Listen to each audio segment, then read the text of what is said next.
70ನೇ ವರ್ಷದ ಜನ್ಮದಿನದ ಸಂಭ್ರಮದಲ್ಲಿರುವ ದಾಂಡೇಲಿಯ ಹಿರಿಯ ಪತ್ರಕರ್ತ ಯುಎಸ್ ಪಾಟೀಲ್ ಅವರಿಗೆ ಪತ್ರಕರ್ತರ ಸಂಘದಿಂದ ಗೌರವ ಸನ್ಮಾನ.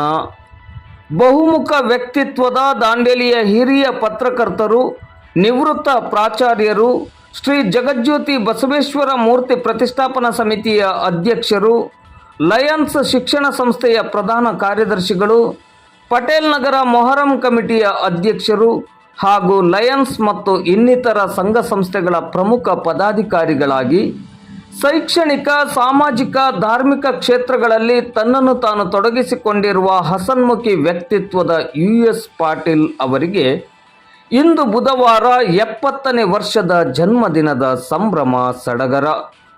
ಈ ಸುಸಂದರ್ಭದಲ್ಲಿ ದಾಂಡೇಲಿಯ ಕಾರ್ಯನಿರತ ಪತ್ರಕರ್ತರ ಸಂಘದ ವತಿಯಿಂದ ಬಸವೇಶ್ವರ ನಗರದಲ್ಲಿರುವ ಯುಎಸ್ ಪಾಟೀಲ್ ಅವರ ಮನೆಯಲ್ಲಿ ಪತ್ರಕರ್ತ ಮಿತ್ರರು ಯುಎಸ್ ಪಾಟೀಲ್ ಮತ್ತವರ ಪತ್ನಿ ನಿವೃತ್ತ ಪ್ರಾಚಾರ್ಯೆ ಲತಾ ಪಾಟೀಲ್ ದಂಪತಿಗಳನ್ನು ಗೌರವಪೂರ್ವಕವಾಗಿ ಸನ್ಮಾನಿಸಿ ಭಗವಂತ ಆಯುರಾರೋಗ್ಯ, ಸುಖ ಸಂಪತ್ತು, ಸಮೃದ್ಧಿ, ನೆಮ್ಮದಿಯನ್ನು ದಯಪಾಲಿಸಲೆಂದು ಪ್ರಾರ್ಥಿಸಿ ಜನ್ಮದಿನದ ಶುಭವನ್ನು ಕೋರಿದರು.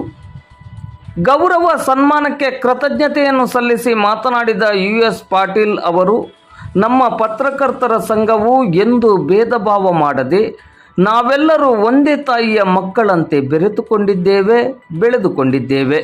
ದಾಂಡೇಲಿಯ ಜನತೆ ನೀಡಿದ ಪ್ರೀತಿ, ಪ್ರೋತ್ಸಾಹ, ಸಹಕಾರ ಸದಾ ಸ್ಮರಣೀಯ ಎಂದರು.